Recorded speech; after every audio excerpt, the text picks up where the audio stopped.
नमस्कार मंडळी, आपल्या सर्वांचं खूप खूप स्वागत आहे। हॉटेलमध्ये किंवा धाब्यावर मिळते तशी आज आपण लसूणी पालक पनीर बनवणार आहोत। जर तुम्ही या पद्धतीने बनवलं तर अगदी परफेक्ट बाहेरच्या सारखेच होईल।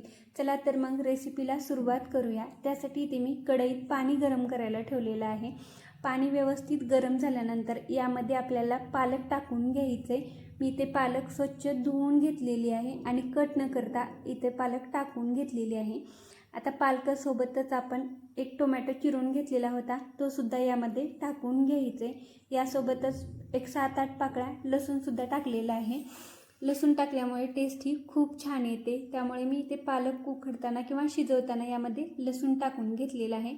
आता हे सगळं पाण्यामध्ये थोडंसं बुडवून घेऊया, म्हणजे ते व्यवस्थित शिजेल। आता पालक आपल्याला शिजून घेताना यात चिमूटभर साखर टाकायचे। साखर टाकल्यामुळे पालकाचा कलर बदलत नाही, काळी पडत नाही, ती हिरवीगार राहते। त्यामुळे अगदी चिमूटभर यात साखर टाकून पालक शिजवून घ्या। आता पालक आपली छान अशी शिजलेली आहे। किमान 7-8 मिनटं आपल्याला पालक शिजवून घ्यायचे, म्हणजे त्यासोबतच टोमॅटोसुद्धा शिजला जाईल। आता आपण शिजलेलं पालक काढून घेऊया आणि पालक काढून याला आपल्याला थंड करून घ्यायचे आणि त्यानंतर मिक्सरच्या भांड्यामध्ये टाकून घ्यायचे। आणि जे पालक शिजवलेलं पाणी आहे ते आपण भाजीसाठी वापरायचं आहे। आता मी ते मिक्सरमध्ये पालक टाकून त्याची प्युरी बनवून घेतलेली आहे। कढईत तेल गरम करायला ठेवायचं। तेल गरम झाल्यानंतर यात आपण जिरे टाकून घ्यायचं आहे। त्यानंतर मी इथे 5-7 पाकळ्या लसूण टाकून घेतलेल्या आहेत। पाकळ्या अगदी छोट्या आहेत, त्यामुळे अख्ख्या टाकून घेतलेल्या आहेत। तुम्ही बारीक चिरूनसुद्धा टाकून घेऊ शकता किंवा जाडसर वाटूनसुद्धा टाकून घेऊ शकता। त्यानंतर यात आपण पालकाची प्युरी टाकून घेतलेली आहे आणि व्यवस्थित मिक्स करून घ्यायचं।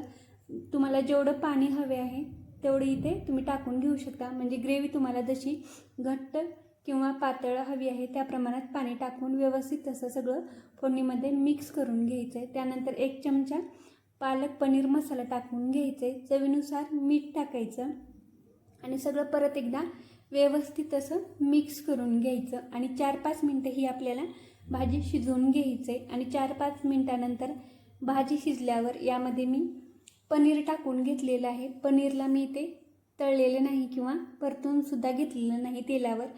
त्यानंतर यात कोथिंबीर टाकून घ्यायचं, बारीक चिरलेली कोथिंबीर टाकायचं आणि परत सगळं व्यवस्थित असं एकदम मिक्स करून घ्यायचं आहे। आणि व्यवस्थित मिक्स झाल्यानंतर परत एक 3-4 मिनटं आपण ही भाजी शिजवून घ्यायचे, म्हणजे छान पनीरमध्ये सुद्धा पालकाचं टेस्ट उतरते।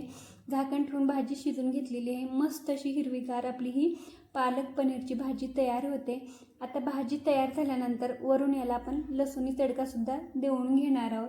त्यासाठी इथे मी भाजी प्लेटमध्ये काढून घेतल्यानंतर लसूणी तडका दिलेला आहे। तुम्हाला हवा असेल तर पूर्ण कढईमध्ये सुद्धा हा तडका देऊन घेऊ शकता, म्हणजे सगळ्या भाजीला सुद्धा हा तडका देऊन घेऊ शकता। भाजी काढून घेतल्यानंतर आपण इथे तेल गरम करून घेतलेलं आहे आणि तेल गरम झाल्यानंतर यामध्ये बारीक चिरलेला लसूण टाकून घ्यायचा। लसूण तेलामध्ये छान तळून घ्यायचा। त्यानंतर थोडंसं लाल तिखट टाकायचं आणि हा तडका या पालक पनीरवर टाकून घ्यायचा। अगदी मस्त असा लागतो आणि ही आपली लसूणी पालक पनीर तयार झालेली आहे।